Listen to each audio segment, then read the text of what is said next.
Alright everyone, this is Ash. Welcome back to the King's Speech.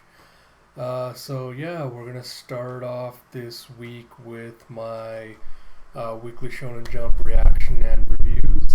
So as normal, I'll go through One Piece, then Promised Neverland, and then today I'm also gonna record a video reaction for the first 2 to 3 chapters, I'll say, of Battle Angel Alita.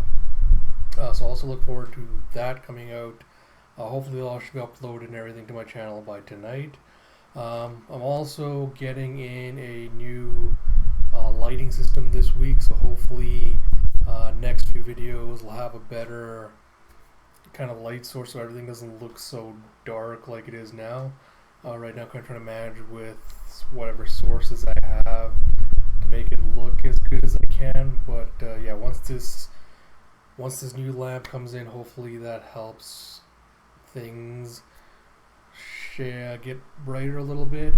I'm also going to try to experiment. I might move this to another room to see if the lighting works out better in there, but a quick probably reminder being that there's no Shonen Jump chapters next week because I think it's the Obon holiday in Japan, so no reactions next week. But I will do probably the rest of Battle Angel Alita Volume 2 that weekend, and I'll also start my Vinland Saga read-throughs then as well. So lots to still look forward to, even without Shonen Jump. But without further ado, let's get into it with One Piece Chapter 951, Rampage. Of course, we have translation by Stephen Paul, lettering by Vanessa Satone.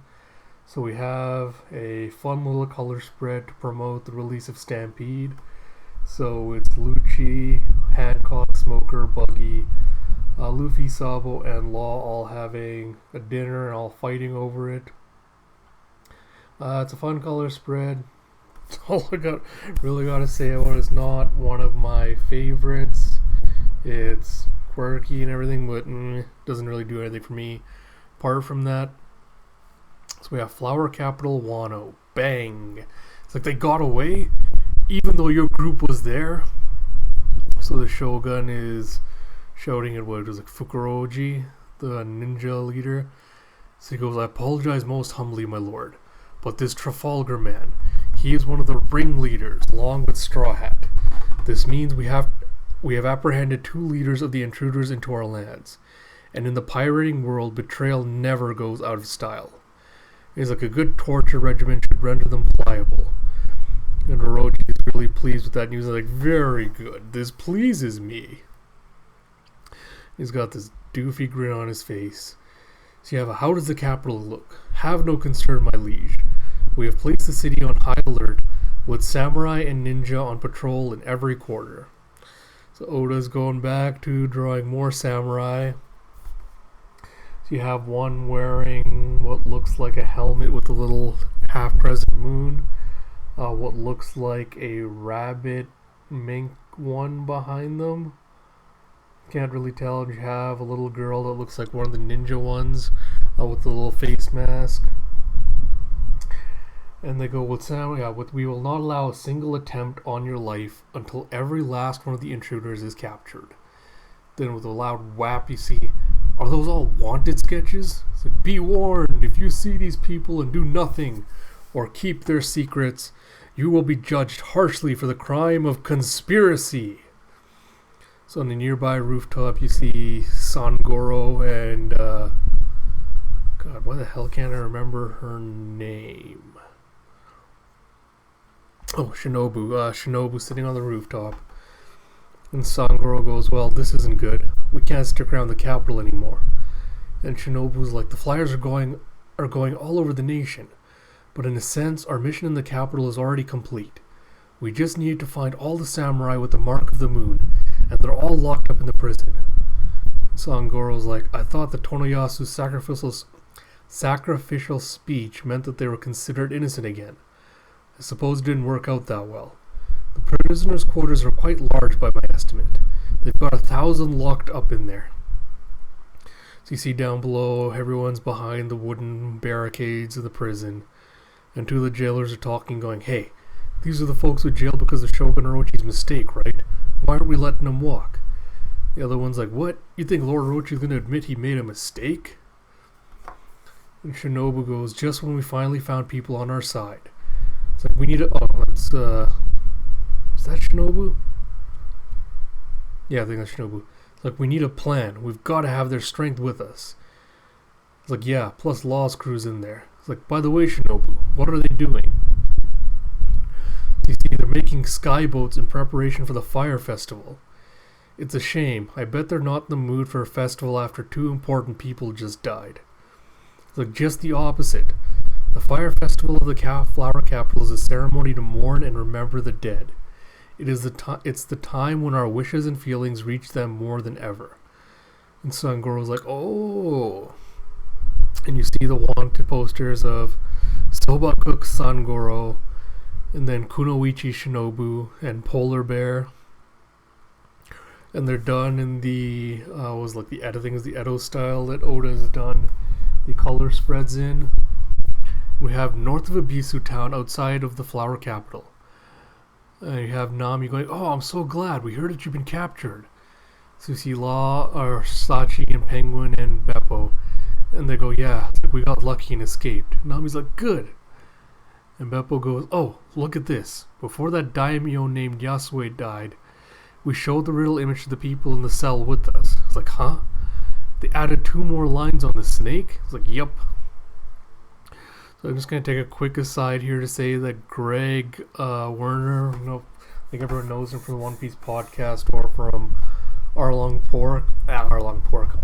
Park, had theorized that the symbol that they were drawing was supposed to be like a hint by Oda, or like foreshadowing a new gear for Luffy. And they said he speculated that, the design looks very much like Luffy's face. And now with the 2 lines drawn in, Oda's just made it even more obvious that this looks very much like a face. So we go, that was just the meaning of the code has changed. But the Wano people understood it. It was in Yasue's final message.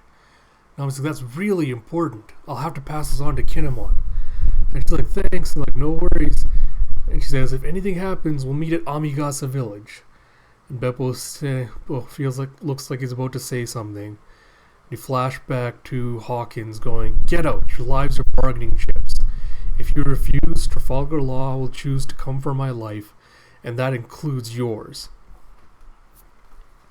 So you see that Hawkins has captured Law, and he goes, the threats of a man who includes no hope in his future plans are just as dangerous as they seem.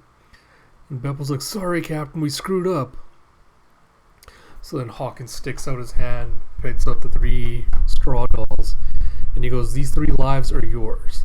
Now you're fully released. Does this meet your demands, Trafalgar? So Law looks at them and says, listen closely. Keep quiet about this. Don't tell Straw Hat and the others that I've been caught. I'm like, what? He's like, why not, Captain? Why not? So Beppo meets up with the rest of the Heart Pirates, and he goes, we can't just sit around doing nothing. He's like, I know, but our captain's life comes before the plan. Oh boy, alright. And then we have Ebisu Town. Ah ha ha, well, he's in your hands now. He's like, I humbly accept this solemn duty. It looks like they got Yasue's corpse and given it to Kanjuro. And he's like, I will take Lord Yasue's remains to Kuri where he can be laid to rest. He's like, ah ha ha, thanks, mister. Of course, the people of Ebisu Town are all smile, crying, laughing. And they're going, but of course, we all owe Lord Yasue our lives. Do it for us, please, he ha ha ha ha ha. So then, it looks like Ferengi's picked up a flaming tiger horse. And he's put what looks like handlebars on it. So Nami hops onto the back and goes, we're all set, Nami, Kanjuro, let's go. It's like, oh no, so it's Frankie saying that. And he's like, okay, so long everyone, until we meet again. Now let's hurry. So you see more of the wanted posters with Kunoichi Onami and Carpenter Franosuke and Sachi. Then you have between the flower capital and Kuri, at the dock. Checkpoint, present yourselves. We must examine you against these likenesses. So Usopp Usopp, Robin, and Brook are making their way past the checkpoint as they've got the likenesses of Orobi and Usohachi, and they're doing the faces as they try and make their way past. And like, hey, get those people out of here. They're haunted by a ghost. And there's like, where's Otoko Bonkichi? Like, she cried herself to sleep inside my robe. It's like, here, I'll hold her. You don't have any body warmth. And Brooke's like, why, I say.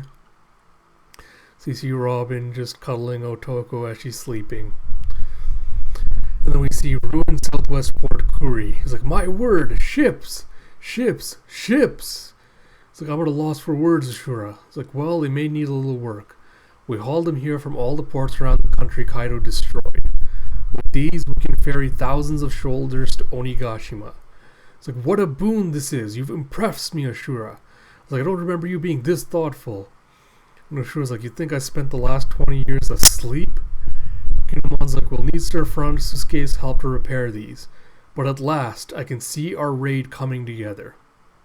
So you see a bunch of old, decrepit, like Japanese, like Asian-style ships with completely in disrepair, tattered sails and everything, but there seems to be a lot of them in the port. Then we change locations to Onigashima. It's like, hurry, move that food along.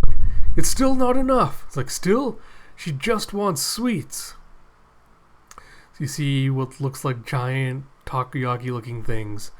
And there's all these shell of Kaido's people are working to make them as fast as they can. With a chomp chomp munch munch. And you see Jack, King, and Queen all watching Big Mom stuff her face. King's like, I could have sworn I knocked their ship off the falls. And Queen's like, well, you did a piss poor job of it, King. Way to go. He's like, why did you bring her here, Queen? And he's like, shut up. I didn't have any signal in Udon. What was I supposed to do? He's like, and then Big Mom goes, hey, King, I'll offer to forget what you did yesterday.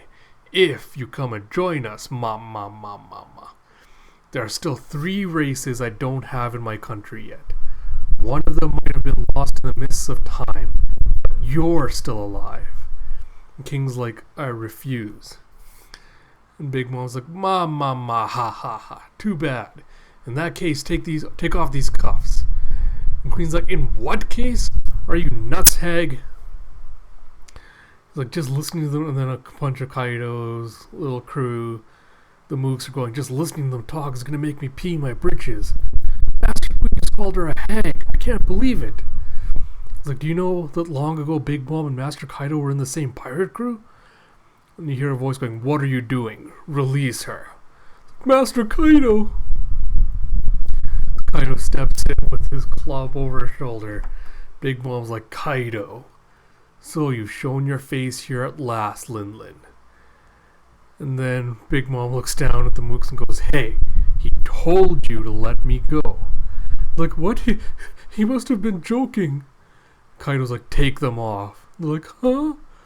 They take off Big Mom's cuffs and she stands up and goes, how many decades has it been? It's like, Napoleon. It's like, yes, Mama, I'm glad you're back to normal. So the imagined sword pops out of Big Mom's hat. And they're like, a sword popped out. I was like, sometimes I wish I wasn't so shy. Oh, that must be Napoleon saying that. And started talking. It's like, I told you I'd kill you if you came here. And what kind of idiot shows up to get killed?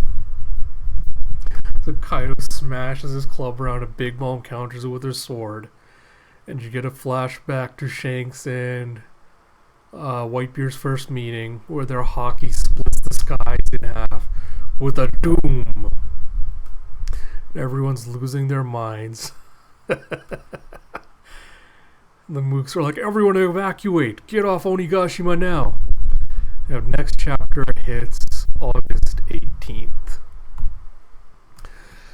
Oh boy, alright, so I think I forgot to mention this on my last review, but I'm not too keen on Dressrosa 2.0 with Law having been captured again. Supposedly it'll be a little bit more interesting this time to see what the Heart Pirates try to do to break him out of the prison. And something that kind of occurred to me before I forget, I'll kind of just mention it before we get on to the rest of the reviews. But seeing those little, basically the fire boats that they're doing, sky boats they're doing for the fire festival, and then seeing the ships made me think that they're going to change around the raid on Onigashima this time around to have. So Frankie's going to basically make the ships into blimps so they can fly to Onigashima rather than trying to sail to there. So I'll be interested in seeing if that happens. And so like my good friend Gabby mentioned this on Twitter, but she's like, oh, so Oda can write Big Mom respectfully and competently, and yeah, I have to agree, like this chapter is a good showcase that Oda can write Big Mom in a compelling way and make her competent, not just a walking gag, and he's just choosing not to do it. But I think I've already voiced my thoughts on that, and I honestly don't know if that's a trend he's gonna keep up in the upcoming chapters, given what he did with the whole amnesia bit and everything before it. But it'll be interesting to see where that goes. I'm also not sure what's going on with this whole Big Mom Kaido thing, because it feels like they're gonna form an alliance, and I wonder if Oda's gonna finally reveal what Big Mom has on Kaido that he supposedly owes her debt for, and if that'll tie into whatever happened with Rocks. Apart from that, I'm still waiting for Act 2 of Wano to end and for us to kind of get to the climax, because I'm still not super keen on the arc so far. I mean, it's decent, but my investment is kind of like waffling up and down based on what the chapter is like. So, decent chapter, but I want, in the words of the One Piece podcast, I want to get to the fireworks factory, because so far I'm just kind of like, shrug. So I think that's all I really have to say on this chapter. Quick, one more thing I'll mention before I forget. Posted those on Twitter, but of the three races Big Mom mentioned, we know giants are one of them, and I know there's been I've been seeing that speculation that the other race Big Mom was talking about with King being is that he might be one of the Sky races, so either Skypian, Bilkin, or Shandian. I don't buy that. I think King and Hitetsu are part of a different race entirely from the Sky races, just because of the wing size and everything else. I think if Oda was going to make them Skypians or whatever, he would have just given them the regular wings. I could be wrong, because another thought that hit me was we know that that belonged to a race called the Ancient Giants, so I wonder if Oda's going to reveal that, there was ancient versions of all these other different species, and Big Mom's talking about one of them. And I wonder if the one she's talking about that were lost in time was one of the Sky Island groups. I don't know if that would be the case, though, because if she saw Rouge, I feel like she would have tried to get him to join her crew if that was the case. But again, I'm also kind of getting a little bit tired of Oda just kind of piling on mysteries and mysteries and mysteries and mysteries on the world building at a point in the series where it feels like he needs to be answering mysteries rather than just adding more onto what we already have. But it's a minor complaint from my end. But yeah, that's everything I have to say on the chapter. Like I said, please do expect this to upload by tonight, along with our Action Promised Neverland, as well as Battle Angel Alita. And like I said, there won't be any reactions to Shonen Jump stuff next week, but I will do the other read-through series to fill in that gap. So, till next time, this is is Ash. I'll talk to y'all later.